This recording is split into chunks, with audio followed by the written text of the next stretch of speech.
And I know there are many questions. Please don't forget to introduce yourselves. We'll start with Associated Press here.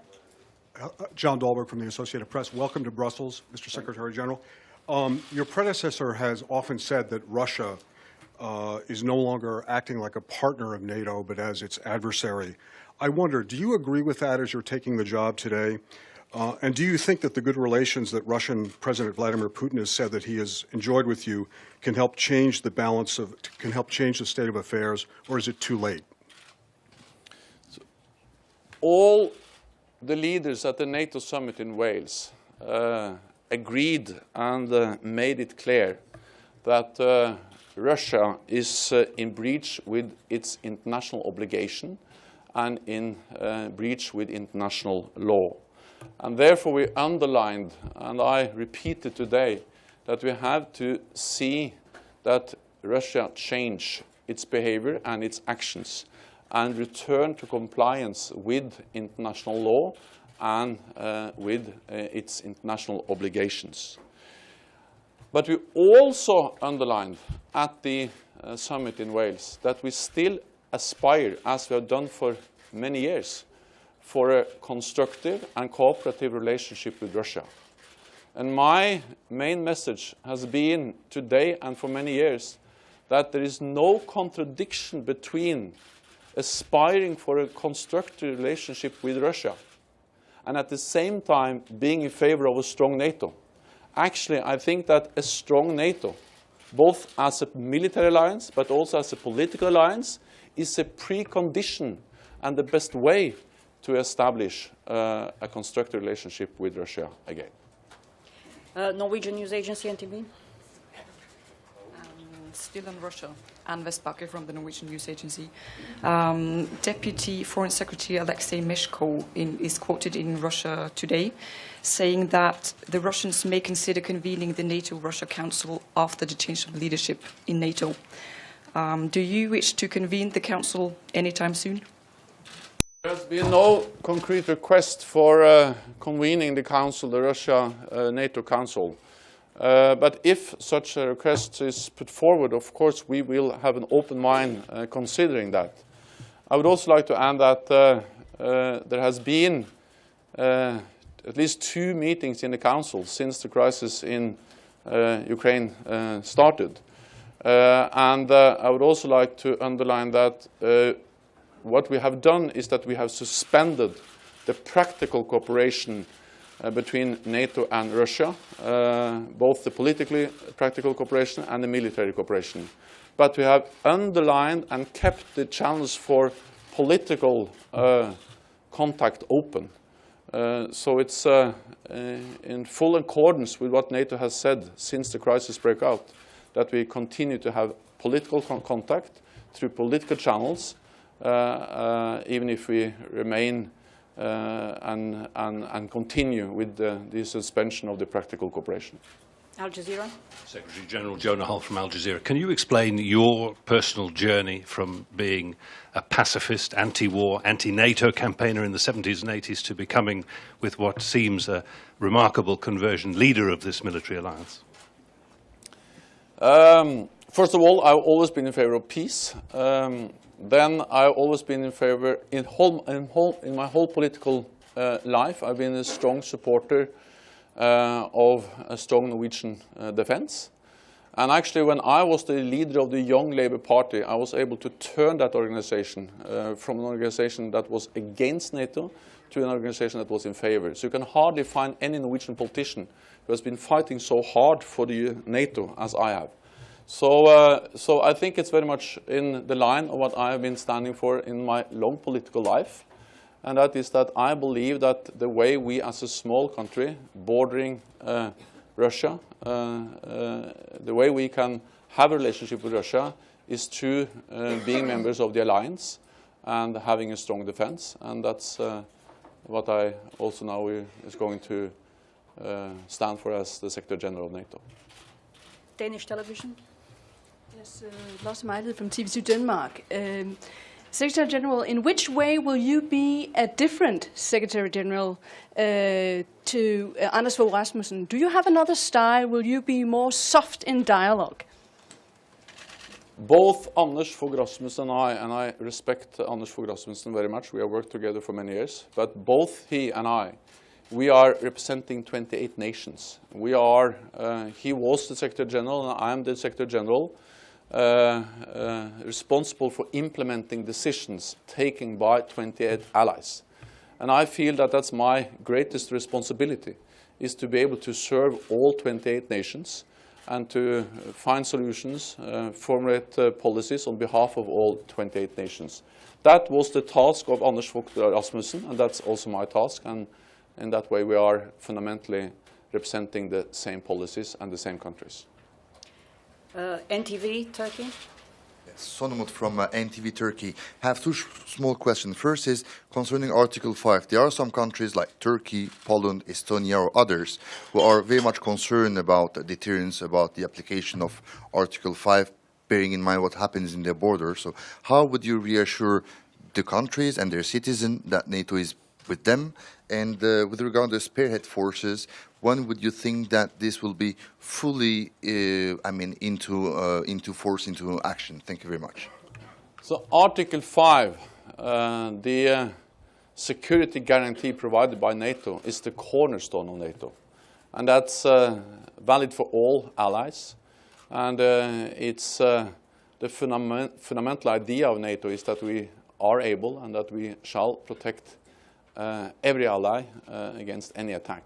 So that, of course, is also something which is valid for Turkey. And that's also the reason why we have deployed Patriot missiles in Turkey to enhance the capacity to support the air defense of Turkey in a difficult situation to the south of Turkey. We are underlining and improving NATO's collective defense capabilities by the decision we have taken in Wales, especially related to the Readiness Action Plan.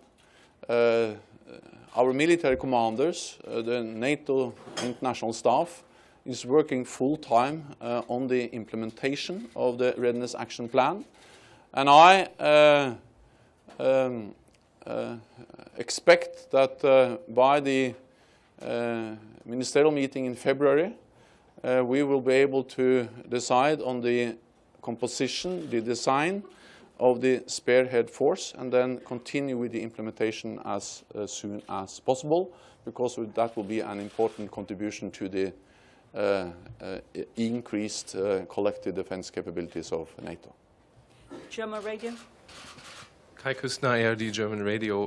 Considering that it was Angela Merkel who made the first phone call to ask you whether you were ready to become Secretary General, does that mean you will be less strict on Germany when it comes to topics that country doesn't like, for example, defense spending budgets?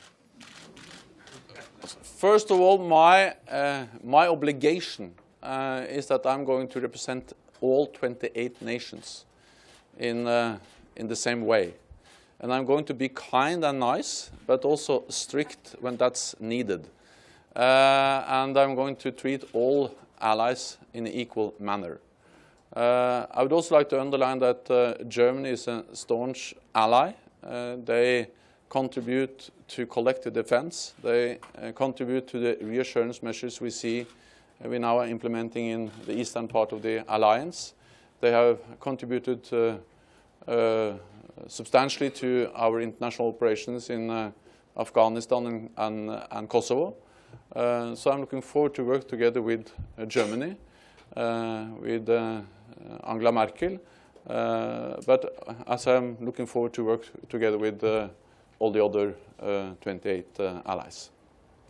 We have NPR, National Public Radio, over there. Mr. Secretary General. Terry Schultz with National Public Radio and CBS News. Just to press home on Russia just a bit more, what would it take to renew the relationship with Russia? Does Crimea have to go back to Ukrainian control in your mind? And to bring up the other subject that was a huge issue on the margins of the Wales summit, the fight against the Islamic State. Do you see NATO taking any more role than an exchange of information as was agreed at the summit? You've got a NATO ally, Turkey, in a very dangerous location. question, is there anything else that you could see NATO doing, even as a coordinator? And has the government of Iraq come forward at all and asked for help in the training mission that NATO has said it would be willing to provide if asked? Thank you. So what we need to see is a change in Russia's actions, meaning that we have to see changes that demonstrates compliance with international law. And we have to see changes in the actions of Russia which demonstrates that they are respecting their international obligations and responsibilities. And we will also very much underline that we see an opportunity in the ceasefire which has now been established in the eastern part of Ukraine. But we also see that there are violations of the ceasefire and that it is a fragile situation. When it comes to the fight against ISIL, first of all, I welcome the actions taken by the United States, other NATO allies and regional partners. I think it is actions which it's right to welcome them because ISIL represents a view, or they are responsible for horrific atrocities, and therefore I welcome the actions that the United States and other partners now are taking to fight ISIL. We decided in Wales that we will continue our partnership with Iraq. We stand ready if the government of Iraq requests us to go into different measures of defense capacity building. They have not put forward any such request yet, but we are ready to go into that kind of cooperation if they ask us. And as you mentioned, we are already coordinating the provision of assistance among NATO allies, and we are also exchanging information when it comes to foreign fighters returning home, because they pose a threat to the allied countries of NATO. We'll go over there, Finnish media, second row. Lady there. So there are countries which are really close to NATO but not being members. I mean Sweden and Finland. What's your message for the political leaders of these countries? First of all is my message that we very much appreciate to be working close with Finland and Sweden. They are close partners. They participate in several of our operations. They participate in Afghanistan, and they work closely with NATO in many other areas. And we just signed agreements with Finland and Sweden, host country agreements, which enable us to have even closer cooperation. So I welcome the cooperation with Finland and Sweden as partners of NATO, and we would like to expand to build on that. When it comes to the question of membership, I will leave that to the people of Sweden and Finland to decide. And I think if I start to intervene in that debate, I will only cause problems, and that's not my intention. I think that, at least as a Norwegian, you should never have any meaning about the internal politics of Sweden and Finland. Turkish news agency here. Sertaç Aktan. First of all, congratulations on the office. Second of, is NATO prepared to share more burden? For example, the Dutch says that they're going to withdraw their patriots because of the cost. And there's also the humanitarian cost, huge humanitarian cost on Turkey because of the refugees coming. Is NATO prepared to share some burden on this? My second question is that what would be your message to the Turkish parliament that is going to have a very important vote on the military mandate proposal on Syria and Iraq, which is wide, has a wide coverage, including troops, air. What would be your message? Thank you very much. So first of all, I will commend Turkey for what they are doing when it comes to receiving so many refugees, and that's a heavy burden on Turkey. And I also welcome that the international community is assisting, supporting Turkey in at least some of the efforts they are doing to receive all the refugees which are coming, who are coming to Turkey. But that's not a responsibility of NATO to take responsibility for refugees. We have other international organizations and institutions who are working on that. Our responsibility is the basic responsibility is to stand up and be very clear that we are going to protect Turkey. That collective defense, that Article 5 is something which is also going to be applied if Turkey is in any way attacked. That's the reason why we have the Patriot systems deployed in Turkey, and that's the reason why I will underline that when I visit Turkey in the near future. And we plan to continue to have military presence in Turkey with the Patriot missile systems. When it comes to the decision in the Turkish parliament, that's not related to a NATO operation, but that's a national Turkish decision, and I think I will leave that to the Parliament of Turkey to decide. We've got time just for a couple of questions. I'll go to Japanese media in the second row. My name is Saito, Japanese daily Mainichi. I would like to ask hybrid warfare. Where the summit decided to effectively address hybrid warfare?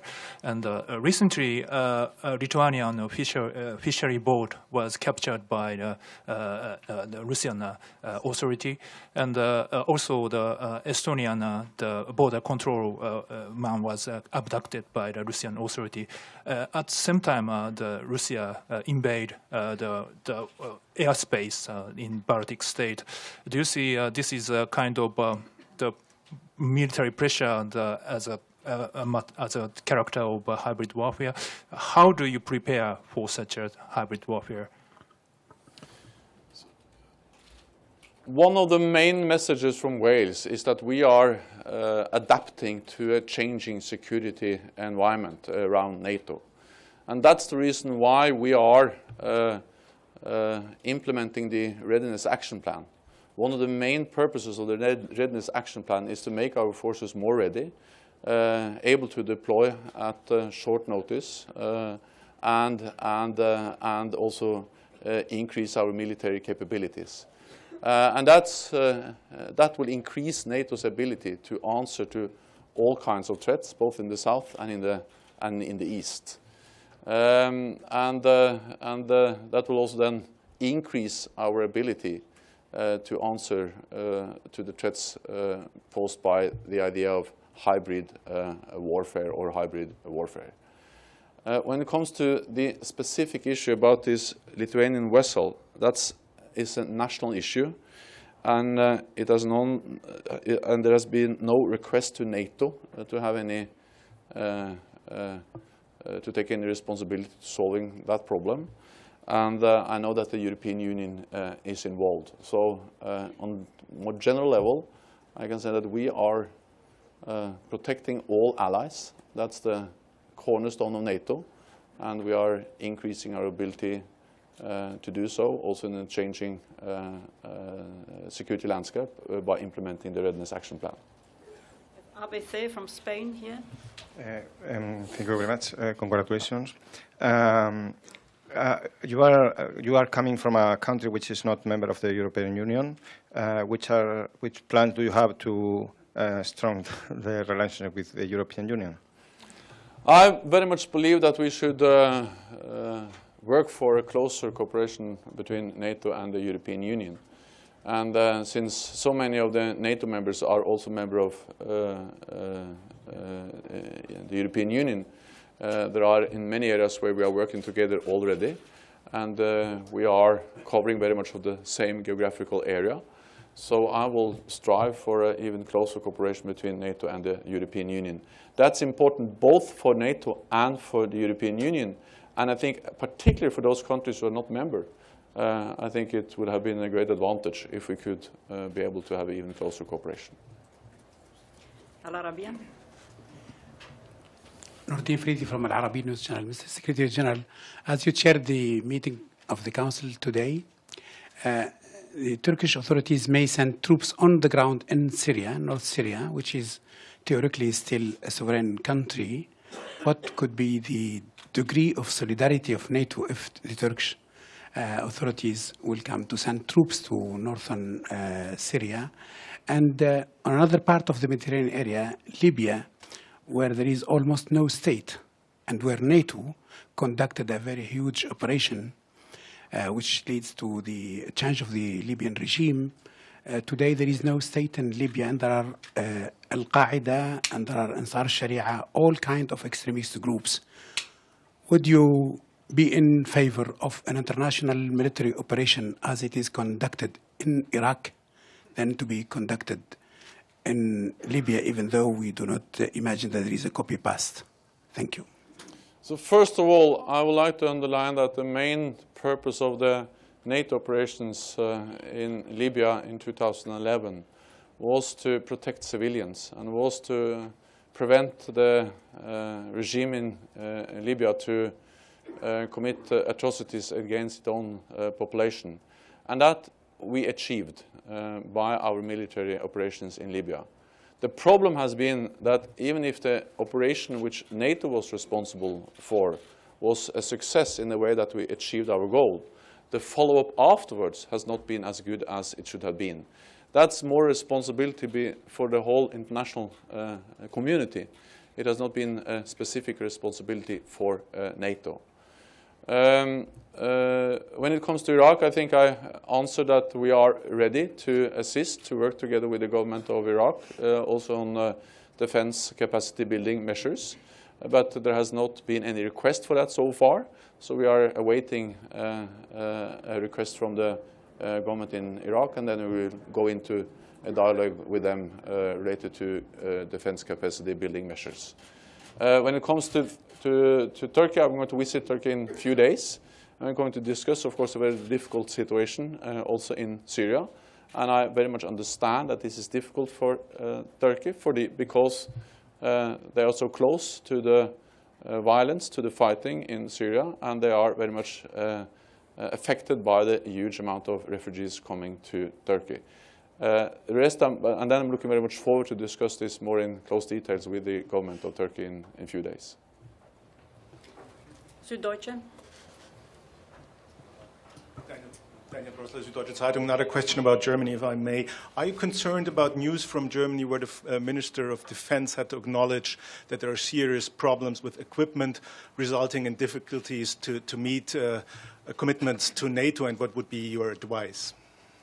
So first of all, let me again reiterate that Germany is a staunch ally, and they are contributing substantially to collective defense, to our operations in Kosovo, in Afghanistan, and also now to the reassurance measures in the eastern part of the alliance.